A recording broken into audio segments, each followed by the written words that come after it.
खुलुमबाय बे समाव बडोलेण्ड इंखं टेलिभिजननि स्टुडिय'आव आं मिथिका नार्जारी दिनै मोनाबिलिनि गाहाय रादाबफ्राव दङ। बुधबार खालि आसाम सोरखारनि सप्तायारि केबिनेट मेलखौ गोदान दिल्लीयाव खुंगोन। खामानि मावग्रा उन्दैसाखौ दै गुदुं लुनानै साजा होनाय फरायसा दैदेनगिरिया हमजाबाय। नाव बैसानिफ्राय गुवाहाटी सौफैबाय नकल सना आरो नकल रांनि कारखाना। तामुलपुरनि भारत भुटान सिमना ओनसोलाव हाग्रानि मैदेरनि उदखार। करीमगन्जआव गिख्रंथाव लामा जाब्रबथायजों 2 जिउ खहा आरो 7 गोब्राब जोखोम। आसामाव मोसा फाख्रानि अनजिमाया बांगासिनो दङ। माजुलि जरहाट फेरि सिबिथायखौ बन्द खालामफिनबाय। राज्य सभानि मासिगिरि भिपि धनकारा टिएमसि एमपि डेरेक अब्रेनखौ सासपेन्ड खालामदों। गुवाहाटी आलिपुरदुवार सिफुं रेलगारियाव आइजोखौ जिनाहारि खालामनाय जाथाय। दानिया फैदोनि आबुं रादाबाव।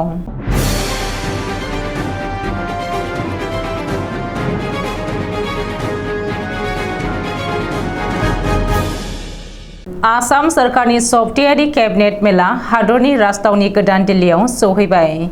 बे खेबनि सप्तायारि केबिनेट मेलखौ गोदान दिल्लीयाव खुंगोन आसाम सोरखारा। मिथिनो हानाय बायदिब्ला फैगौ 9 आगस्त बुधबारखालि आसाम सोरखारनि सप्तायारि केबिनेट मेलखौ हादरनि राजधानी गोदान दिल्लीयाव खुंगोन। मोनाबिलि 5 रिंगानिफ्राय जागायगोन आसाम सोरखारनि केबिनेट मेल। बबेखानि गिबि मन्त्रि डक्टर हिमन्त बिश्व शर्माया माखासे एंगारहायै खामानिनि जुनै गोदान दिल्लीयावनो मुखुब जानानै थानो गोनां जानायनि थाखाय बे सप्तायारि केबिनेट मेलखौ गोदान दिल्लीयाव खुंनो थांखि लादों। बेनि थाखाय गिबि मन्त्रि डक्टर हिमन्त बिश्व शर्माया गावनि केबिनेटनि गासैबो मन्थ्रिफोरखौ गोदान दिल्ली फारसे लिंहरदों होननानै खौरां मोनदों। मख'नो गोनांदि डक्टर हिमन्त बिश्व शर्माया गावनि मन्त्रि सभानि सप्तायारि मेलखौ राजधानी दिसपुरनि अनगायैबो रायजोनि गुबुन गुबुन जिल्लायाव खुंबोदों। बेबायदियैनो बे खेबनि सप्तायारि केबिनेट मेलखौ हादरनि राजधानी गोदान दिल्लीयाव खुंनो आसाम सोरखारा लाहार फाहार खालामदों होननानै खौरां मोनदों। रायजोआव उन्दै बैसोनि खामानि मावग्रानि सायाव इनाय उदखार खालामनाय गुबुन मोनसे जाथाया सोराङाव फैदों। गुवाहाटी नोगोरमानि उनाव बे खेबाव काक'पथाराव जादों बे जाथाया। सासे फरायसा दैदेनगिरिनि हेंथायै सिखांदों बे गोख्रों अजदआ। मिथिनो हानाय बायदिब्ला काक'पथारनि मनेश्वर सावरा मुंनि सासे फरायसा दैदेनगिरिया गावनि न'आव लाखिनाय उन्दै बैसोनि खामानि मावग्राखौ मोदोमाव दै गुदुं लुनानै साजा होनायनि अजद सिखांदों। सैनांनाय हिनजावसाया मनेश्वर सावरानि हेंथायैबो बे अजदखौ लाबोदों। बबेखानि खामानि मावग्रा उन्दैसानि देहायाव दै गुदुं आरो गुदुं मुवा बेसादजों साजा होनायनि सिना रोखा दङ होननानैबो बुंदों। रिपर्ट बायदिब्ला हिनजावसानि न'आ मरानि पटालिबामाव। ओरैहाय काक'पथार पुलिसआ उन्दैसाखौ उदां खालामनानै दायनिगिरि मनेश्वर सावराखौ एरेस्ट खालामनानै केस रेजिस्टार खालामदों आरो बेनि सायाव नायबिजिरनो जागायदों होननानै सुलुङाव फोरमायदों। नकल सना आरो नकल रांनि कारखानाया नावबैसानिफ्राय गुवाहाटीयाव सौफैबाय। दानब्रै सिगाङाव 2 सुरां फालांगिरिया लखिमपुरनिफ्राय गुवाहाटीयाव बे गोसोम फालांगिनि कारखानाखौ लाबोदोंमोन। नावबैसानि 2 सुरां फालांगिरिया बे गोसोम फालांगिखौ गुवाहाटीयाव फसंदोंमोन। नाथाय थांनाय हराव गुवाहाटी नोगोरमानि भगदत्तपुर पुलिसआ नकल रां आरो नकल सनानि बे रेकेटखौ हमनो हायो। गुवाहाटी नोगोरमानि दक्षिण गावनि 20 नं न'नि फारा न'आव भगदत्तपुर पुलिसआ अपारेशन खालामनानै नकल रांनि बिलाइ, नकल सना, नकल रां साफायग्रा मेसिनफोरखौ जब्द खालामनो हादों। बबेखानि पुलिसआ गासै 1,03,000 रां, 500 रांनि नकल बिलाइ, गंसे सनानि नाव, गंसे सनानि जिसुनि मुसुखा आरो गंब्रै आसान सांखा, गंब्रै मबाइल फनखौ जब्द खालामदों होननानै मिथिनो हादों। बे जाथायजों लोगोसे रशिदुल हक आरो फारुक आहमेद मुंनि 2 सुरां फालांगिरिखौबो पुलिसआ हमनो हादों। हमजानाय 2बो सुरां फालांगिरिया लखिमपुर जिल्लानि फतेहपुरनि थागिबि आरो दानब्रै सिगाङावसो बिसोर गुवाहाटी नोगोरमायाव भारा लानानै थाफैदोंमोन होननानै सुलुङाव फोरमायदों। तामुलपुरनि भारत भुटान सिमनायारि ओनसोलाव हाग्रानि मैदेरनि उदखार। थांनाय हराव आदार नागिरनानै भुटान हाजोनिफ्राय ओंखारबोनाय मैदेर फालोआ सिमनायारि ओनसोलनि मेसगुरि फानबारि गामियाव हाबफैनानै उदखार खालामफैदों। गामिनि गंनै नखरखौ न' बां धोन सम्पति सिफायनानै थेर-बेथेर खालामफैदों। मैदेर फालोआ गंनै नखरनि गंबा थाग्रा न'खौ सिफायनानै थेर-बेथेर खालामदों। सुलुङाव फोरमायथिनाय बायदिब्ला आदार नागिरनानै ओंखारबोनाय मैदेर फालोआ गंनै नखरनि थाग्रा न'खौ सिफायलांनायनि अनगायैबो न'आव बुथुमनानै दोनफैनाय माइ माइरंखौबो जालाङो। बेजों लोगोसे न'आव थानाय गुबुन गुबुन मुवा बेसादफोर, रैमालि बागान आरो गय बागानफोरखौबो थेर-बेथेर खालामलाङो। बबेखानि हाग्रानि मैदेर फालोआ हरखाब कुकिला बिसास मुंनि सुबुंनि न'आव हाबनायाव बैसोगोरा सुबुंजों लोगोसे बिनि फिसाज्लाया खुनुरुखुमै जिउ रैखा मोनदों। मख'नो गोनांदि तामुलपुरनि भारत-भुटान सिमना ओनसोलाव सानफ्रोमबो हाग्रानि मैदेर फालोआ उदखार खालामफैनायनि जुनै थागिबि रायजो राजाफोरजों लोगोसे हाग्रा बिफाना मैदेर होनायाव मुखुब जानो गोनां जादों। समबारखालि हराव करिमगन्जआव गिख्रंथाव लामा जाब्रबथाय जादों। करिमगन्ज जिल्लानि सलगय ओनसोलाव जादों बे लामा जाब्रबथाया। बबेखानि बे गिख्रंथाव लामा जाब्रबथायाव सानै सुबुङा जिउ गोमानायजों लोगोसे 4 बोसोर बैसोनि सासे उन्दैसाजों लोगोसे गुबुन 7 सुबुङा गोब्राब जोखोम जादों होननानै खौरां मोनदों। रिपर्ट बायदिब्ला समबारखालि हराव हान्थियारिफोर रोगानाय गंसे अट' रिक्साया राजा लामा गेजेराव आयेन बेरेखायै लाखिनानै दोननाय गंसे ट्राकआव सौग्रावनायाव बे गिख्रंथाव जाब्रबथाया जादों। बबेखानि जाब्रबथायाव जिउ गोमानाय सानै सुबुंखौ अट' ड्राइभार अपु चग्लाबैत आरो राधा रन्जन दास होननानै सिनायथि होदों। गुबुन फारसे जोखोम जानाय 7 सुबुंखौ सन्जु दास, तनु दास, रन्जन दास, मम्पी दास आरो राजदीप दास होननानै सिनायथिनो हादों।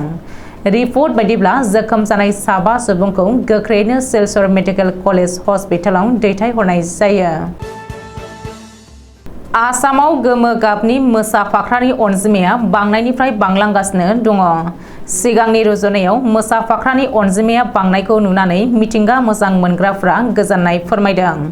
आथिखालाव मानास नेशनेल पार्कनि टाइगार प्रजेक्ट, अरां नेशनेल पार्कनि टाइगार प्रजेक्ट आरो काजिरङा नेशनेल पार्कनि टाइगार प्रजेक्ट हाग्रामायाव सेन्सास खालामनानै मोननाय बायदिब्ला थांनाय 2022 मायथाइयाव मोसा फाख्रानि अनजिमाया गासै 227 जाहैबाय। मख'नो गोनांदि हाग्रानि जुनारफोरखौ बोसोरफ्रोमबो साननाय जाया। बे साननायखौ बोसोरब्रैजोंसो खनसे साननाय जायो। थांनाय 2006 मायथाइयाव 70 माल' मोसा दङमोन आसामाव। बेबायदिनो 2010 मायथाइयाव 143, 2014 मायथाइयाव 167, 2018 मायथाइयाव 190 आरो 2027 मायथाइयाव सार्भे खालामनानै गासै 227 मोसा फाख्राखौ मोननाय जादों।